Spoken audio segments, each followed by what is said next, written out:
اعوذ باللہ من الشیطان الرجیم بسم اللہ الرحمن الرحیم وبہ نستعین وہو خیر الناس المعین۔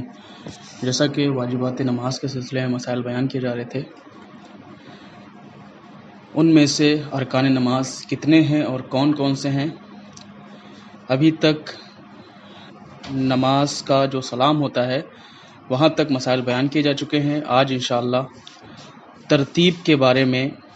مسائل بیان کیے جائیں گے کہ نماز کی ترتیب کیا ہے، یعنی کون سا جز نماز کا پہلے پڑھنا ہوتا ہے اور کون سا جز بعد میں پڑھنا ہوتا ہے۔ اگر کوئی شخص اس جز کو الٹ پھیر کر دے، جو جز پہلے پڑھنا چاہیے اس کو بعد میں پڑھ دے، جو بعد میں پڑھنا چاہیے اس کو پہلے پڑھ دے، تو اس کی نماز صحیح نہیں ہے۔ اس بارے میں مسائل بیان کیے جائیں گے۔ مسئلہ نمبر 1117، اگر کوئی شخص جان بوجھ کر نماز کی ترتیب الٹ دے، مثلا الحمد سے پہلے سورہ پڑھ لے یا رکوع سے پہلے سجدے بجا لائے، تو اس کی نماز باطل ہے۔ اس مسئلے میں کہنا یہ چاہتے ہیں، جیسا کہ ابھی میں نے عرض کیا، کہ اگر کوئی شخص جان بوجھ کر ترتیب کو نماز کی بدل دے، جیسے نماز میں سب سے پہلے نیت کرنا چاہیے، پھر تکبیرۃ الاحرام کہہ کے سورہ الحمد پڑھنا چاہیے، تو ایسی صورت میں دھیرے دھیرے کر کے یہ تمام افعال انجام دیے جاتے ہیں۔ پھر قیام میں قرأت پڑھنے کے بعد رکوع کرنا چاہیے، پھر سجدے میں جانا چاہیے، پھر دونوں سجدے کرنے کے بعد بیٹھنا چاہیے، پھر کھڑے ہونا چاہیے۔ اس طریقے سے نماز ادا کی جاتی ہے۔ لیکن اگر کوئی شخص پہلے رکوع کر دے، پھر اس کے بعد کھڑا ہو کر کے سورہ الحمد پڑھ رہا ہے، دوسرا سورہ پڑھ رہا ہے، یا پہلے دوسرا سورہ پڑھ رہا ہے پھر بعد میں الحمد پڑھ رہا ہے، تو اس سے نماز کی ترتیب بدل جاتی ہے، نماز کی ترتیب میں خلل واقع ہو جاتا ہے اور اس طرح نماز باطل ہو جاتی ہے۔ مسئلہ نمبر 1118، اگر کوئی شخص نماز کا کوئی رکن بھول جائے اور اس کے بعد کا رکن بجا لائے، مثلا رکوع کرنے سے پہلے 2 سجدے کرے، تو اس کی نماز احتیاط کی بنا پر باطل ہے۔ جیسا کہ پہلے بتایا جا چکا ہے کہ کچھ افعال رکن ہیں۔ اب رکن وہ افعال ہوتے ہیں جن کے بھولے سے نہ کرنے سے یا پھر جان بوجھ کے چھوڑ دینے سے اس کی نماز باطل ہو جاتی ہے، دونوں صورتوں میں۔ لیکن جو غیر رکن افعال ہوتے ہیں ان کو اگر ہم جان بوجھ کر چھوڑتے ہیں تو نماز باطل ہوتی ہے، لیکن اگر بھولے سے چھوٹ جائیں تو نماز باطل نہیں ہوتی۔ یہی اس میں کہنا چاہ رہے ہیں کہ جیسا کہ رکوع رکن ہے اور دونوں سجدے رکن ہیں، اگر ان میں سے رکوع کو انسان بھول جائے اور ایسی صورت میں کہ وہ پہلے رکوع بھول جائے اور پھر وہ دونوں سجدے بجا لائے اور پھر وہ چاہتا ہو کہ رکوع کرے، تو ایسی صورت میں اس کی نماز باطل ہے احتیاط کی بنا پر۔ کیونکہ ابھی بتایا تھا کہ اگر ترتیب بھولے سے ہو جائے، غلط ہو جائے، تو ایسی صورت میں نماز باطل نہیں ہوتی، لیکن اگر رکن کے درمیان ترتیب بھولے سے بھی اگر الگ ہو جائے تو ایسی صورت میں نماز باطل ہے۔ مسئلہ نمبر 1119، اگر کوئی شخص نماز کا کوئی رکن بھول جائے اور ایسی چیز بجا لائے جو اس کے بعد ہو اور رکن نہ ہو، مثلا اس سے پہلے کہ 2 سجدے کرے، تشہد پڑھ لے، تو ضروری ہے کہ رکن بجا لائے اور جو کچھ بھول کر اس سے پہلے پڑھا ہو اسے دوبارہ پڑھے۔ اس مسئلے میں کہنا یہ چاہ رہے ہیں کہ انسان رکن بھول گیا، لیکن اس کے بعد جو افعال اس نے انجام دیا ہے وہ رکن نہیں تھا، تو ایسی صورت میں وہ شخص پہلے رکن کو بجا لائے گا اور اس کے بعد جو اس نے غیر رکن کو پہلے انجام دیا تھا اس کو دوبارہ انجام دے گا اور اپنی نماز کو تمام کرے گا۔ جیسا کہ انہوں نے مثال دی کہ رکن، دونوں سجدے رکن ہیں، ایک سجدے کی بات نہیں ہے، ایک سجدہ رکن نہیں ہوتا، لیکن دونوں سجدے اگر کوئی شخص بھول جائے اور تشہد پڑھ لے تو ایسی صورت میں انسان کے اوپر ضروری ہے کہ تشہد وہیں پہ رک جائے اور پہلے دونوں سجدے انجام دے، پھر اس کے بعد تشہد سلام پڑھ کے نماز کو تمام کرے۔ کیونکہ اگر یہ شخص جو دونوں سجدے رکن ہیں اس کو انجام نہیں دے گا تو ایسی صورت میں اس کی نماز باطل ہو جائے گی۔ یہاں پہ رکن بھولنے کی وجہ سے نماز اس لیے باطل نہیں ہو رہی ہے کیونکہ ابھی اس کے پاس موقع ہے کہ وہ اپنے رکن کو یعنی دونوں سجدوں کو بجا لائے۔ کیونکہ یہاں پہ یہ الگ بات ہے کہ ابھی وہ تشہد میں بیٹھا ہوا ہے اور وہ دونوں سجدے انجام دے سکتا ہے تو ضروری ہے کہ وہیں پہ رک جائے اور دونوں سجدے انجام دے، اور دونوں سجدے انجام دینے کے بعد تشہد سلام پڑھ کے اپنی نماز کو تمام کرے۔ مسئلہ نمبر 1120، اگر کوئی شخص ایسی چیز بھول جائے جو رکن نہ ہو اور اس کے بعد کا رکن بجا لائے، مثلا الحمد بھول جائے اور رکوع میں چلا جائے تو اس کی نماز صحیح ہے۔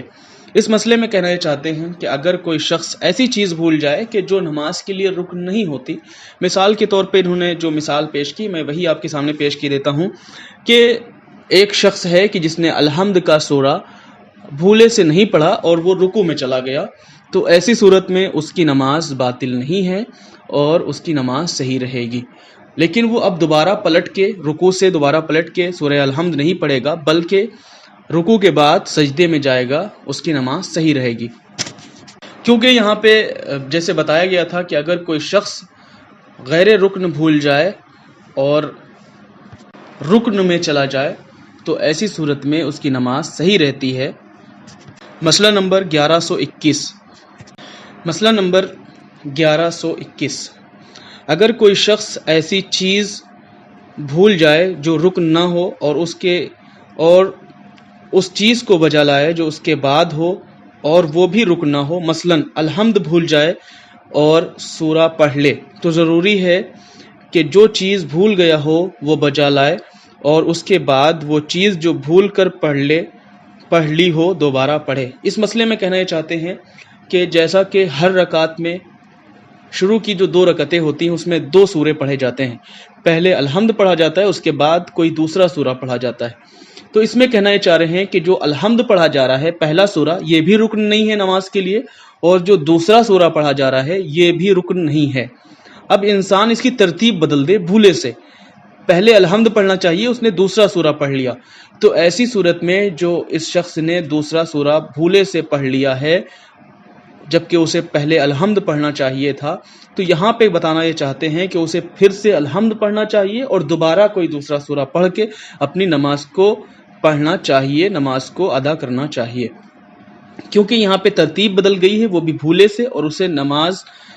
کے رکوع میں جانے سے پہلے یاد آ گیا ہے، تو اس کے اوپر لازم اور ضروری ہے